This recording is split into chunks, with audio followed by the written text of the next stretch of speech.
Bueno, bienvenidos a todos a la sexta parte de esta exploración. Ya estamos en el episodio 6 de 9, en esta serie donde vamos desmenuzando paso a paso cómo funcionaba la asamblea original.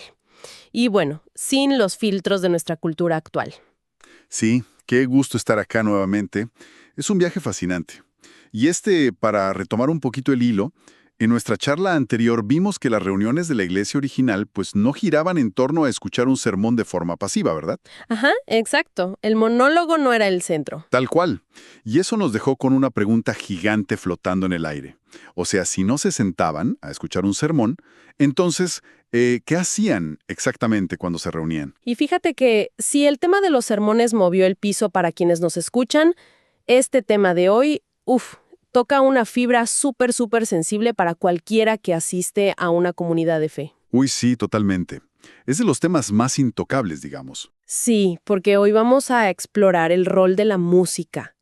O sea, la alabanza y la adoración hoy en día en contraste absoluto con el primer siglo. Y a ver, planteo esto de una vez como un reto inicial porque es inevitable. Hoy en día la palabra adoración es prácticamente un género musical, Ajá. o sea, sinónimo de música.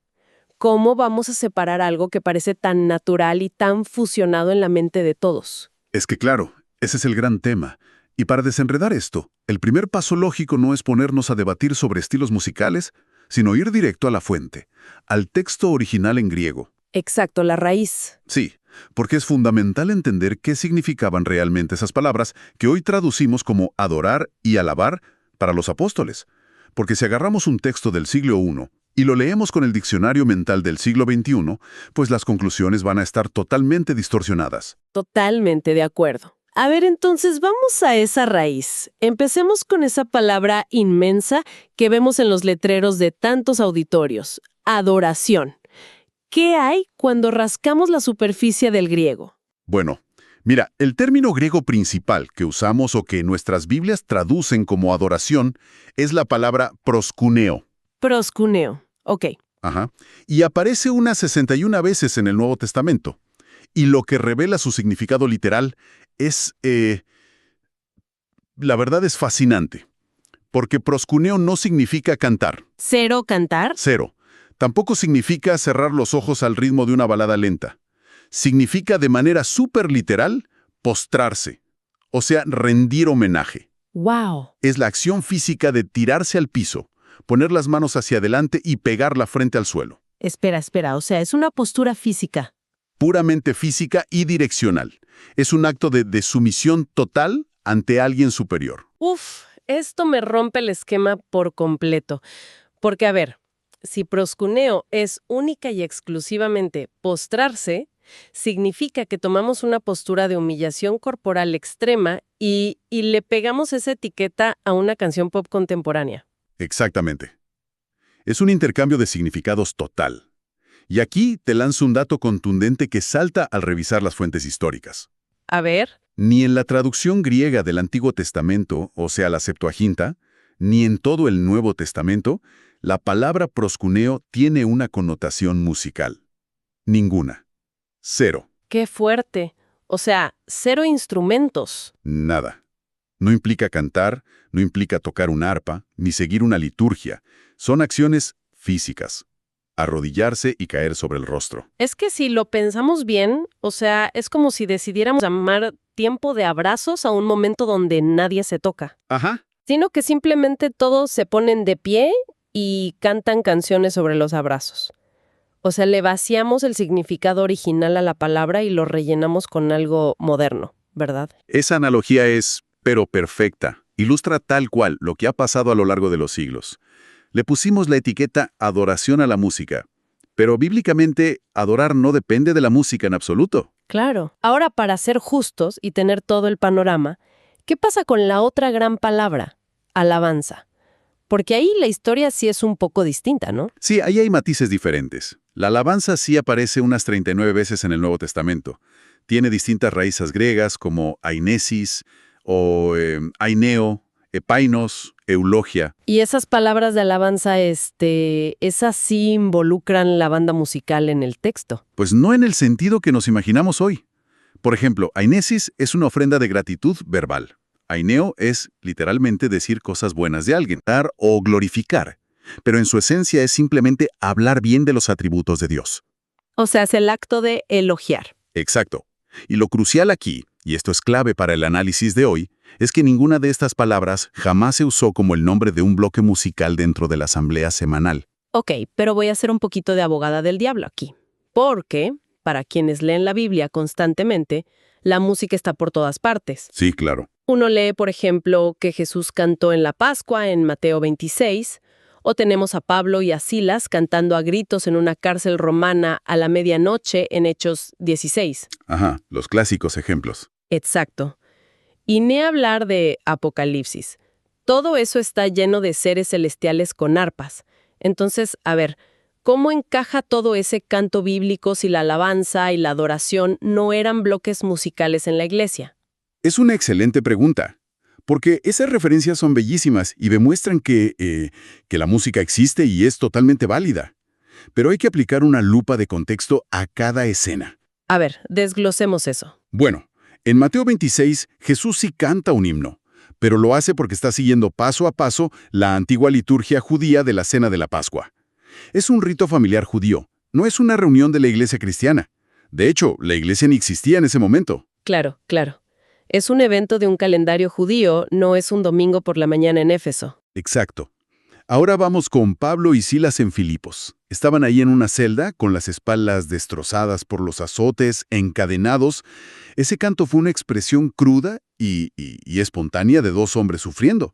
No era una agenda estructurada de una congregación local. Uf, tiene todo el sentido. ¿Es una reacción humana ante el dolor? Tal cual. Y sobre Apocalipsis, pues son textos proféticos que describen la sala del trono de Dios. Es el cielo. Es una visión de criaturas y ancianos adorando. Es glorioso, pero es el cielo. No es la sala de la casa de un tejedor de tiendas en Corinto en el año 50. Ok, eso despeja muchísimo el panorama. Ninguno de esos casos nos habla de la reunión regular de la iglesia. Exactamente. Entonces, pongamos la lupa sobre las reuniones locales, cuando el texto sí menciona el canto, en la asamblea porque hay textos. ¿Qué nos dice? Pienso mucho en Colosenses 3:16 o en Efesios 5. Uy, esos pasajes son la clave de todo. Revelan el verdadero diseño del canto en la iglesia. Y es diametralmente opuesto a lo que vemos hoy. ¿En qué sentido? Pablo resalta que el canto era una actividad completamente horizontal.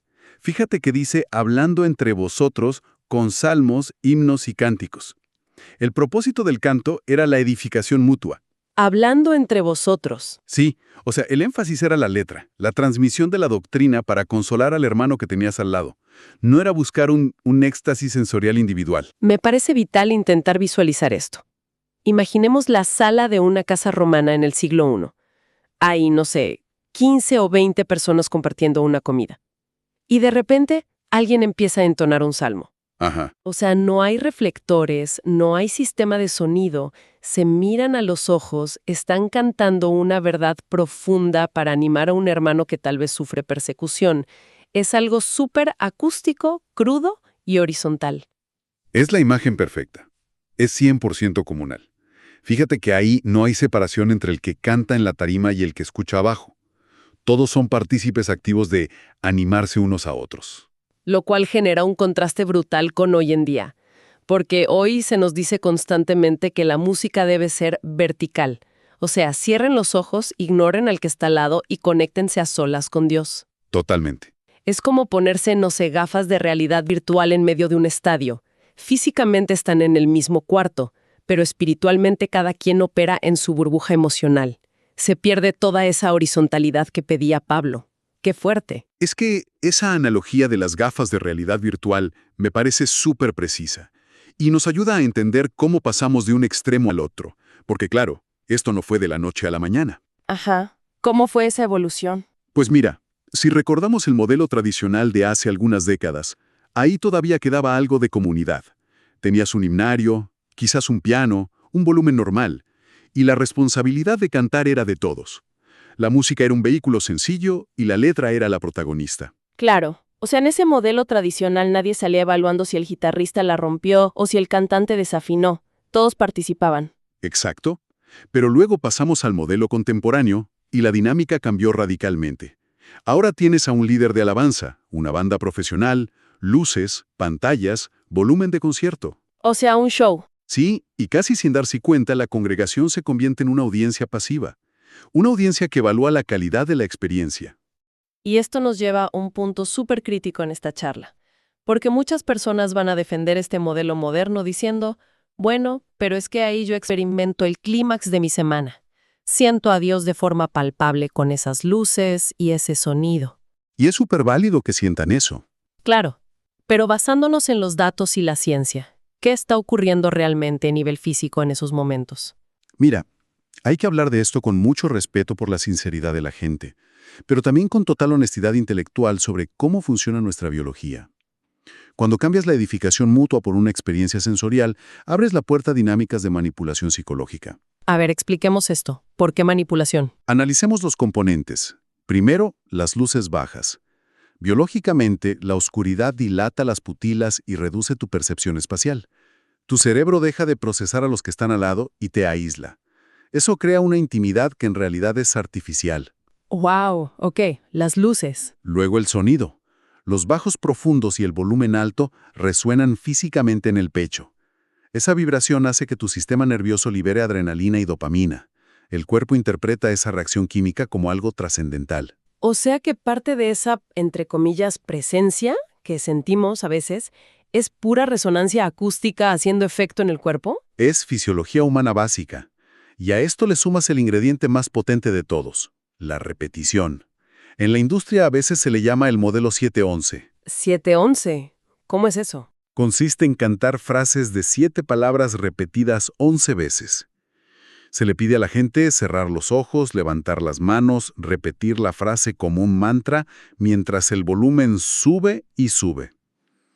Y esta técnica lo que hace es saturar las funciones analíticas del cerebro. Apaga el cerebro racional. Tal cual, el lóbulo frontal, que es el del pensamiento crítico, baja sus defensas y la persona entra en una especie de trance ligero o éxtasis sensorial. Uf, es impactante ponerlo así en frío. Porque claro, la gente sale diciendo, hoy me llené, fue poderoso. Pero cuando llega el lunes y se enfrentan al tráfico o a un problema en el trabajo, esa gasolina emocional se esfuma rapidísimo. ¿Porque es pasajera? ¿Es dopamina? Exacto, dopamina. En cambio, en el primer siglo, al cantarse doctrina unos a otros, estaban construyendo carácter y convicciones en la mente. Esa es la gran diferencia. La edificación en la palabra construye. La estimulación sensorial simplemente entretiene a los sentidos. Ahora, y creo que es indispensable hacer una pausa vital aquí para que nadie malentienda el análisis que estamos haciendo. No estamos satanizando la música cristiana moderna. Para nada. Agarrar una guitarra y cantarle a Dios sus atributos jamás de los jamases va a estar mal. Totalmente de acuerdo contigo.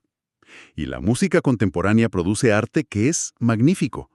El objetivo de esta charla no es declararle la guerra a la música, sino entender el contexto de esta industria enorme. Porque estamos hablando de una mega industria global. Sí, los números son una locura. Solo para dar contexto con los datos puros. En 2022, la industria de la música cristiana, incluyendo las giras, los conciertos y regalías, generó unos 6.2 billones de dólares. ¿6.2 billones? ¡Uf! Y si le sumas el streaming y las plataformas digitales, son casi 15.9 billones adicionales. Es un mercado de más de 22 billones de dólares. Es que hay un nivel de talento y producción ahí que compite con cualquier gira de rock secular. Hay músicos brillantes, arreglistas de primera, o sea, son producciones al nivel de Paul McCartney o Juan Luis Guerra. Exactamente. Y oye, ese es el lugar correcto para dimensionarlo. Es arte corporativo de alto nivel. Y está perfecto disfrutar tu lista en Spotify en el auto o pagar tu boleto para ir un viernes a un estadio a cantar y saltar admirando a la banda. Todo eso, fuera de la asamblea, es totalmente válido. Entiendo el punto. El problema no es el concierto. El problema es cuando tomamos esa plantilla del show pop rock con toda la manipulación sensorial y las luces y lo metemos a la fuerza como el centro obligatorio de la reunión dominical de la iglesia. Ahí dicen el clavo. Cuando se disfraza esa experiencia emotiva y sensorial como si fuera adoración genuina, desplazamos por completo el modelo de Pablo. esa edificación horizontal, comunitaria y sencilla queda en el olvido. Es que, claro, la maravilla del diseño original era justamente su simplicidad. No se necesitaban presupuestos millonarios ni humo, solo gente dispuesta a consolarse mutuamente. Y bueno, todo esto me deja una pregunta gigante picando en el aire para nuestra próxima entrega. A ver, Si ya vimos que en el primer siglo la asamblea no se trataba de escuchar sermones de forma pasiva, y hoy vemos que tampoco era un bloque musical para entrar en trance sensorial, entonces, ¿en qué momento exacto de la historia se torció esto? esa es la pregunta del millón. Sí, o sea, ¿cuándo empezaron a aparecer los grandes edificios, los altares sagrados y los rituales? Eso lo vamos a explorar a fondo revisando los primeros 300 años de la historia. Va a estar buenísimo ese recorrido histórico. Y bueno, antes de irnos, para quienes al escuchar todo esto llevan un tiempo sintiendo que algo no encaja en la experiencia eclesial actual, o quizá tienen preguntas que simplemente no encuentran espacio en su congregación, pues hay un lugar donde todo eso es bienvenido. Qué bueno que menciones esto. Sí, se llama Somos Iglesia, o Sínode por sus siglas. Es una comunidad 100% digital. No es una denominación, no es un nuevo movimiento institucional. Somos simplemente creyentes dispersos que estamos haciendo las mismas preguntas que hemos explorado hoy. Y es un modelo totalmente horizontal, ¿verdad? Totalmente. Sin jerarquías ni membresías formales. A nadie se le va a pedir que salga de su congregación. Quienes quieran explorar, hay más de 170 artículos bíblicos en doctrina.sinode.org, o si prefieren sumarse a la conversación, incluso con un alias para mayor privacidad, pueden ir a social.sinode.org. Todo el proyecto está en sinode.org. ¡Qué increíble recurso! Bueno, nos despedimos con mucho cariño. La invitación para esta semana es que abran sus Biblias, vayan a Colosenses 3 y a Efesios 5 para ver esta horizontalidad con sus propios ojos. Les mandamos una bendición genuina en el nombre de Jesucristo a todos los que nos escuchan y a reflexionar, ¿no? Nos vemos en el próximo análisis. Nos vemos. Un abrazo grande.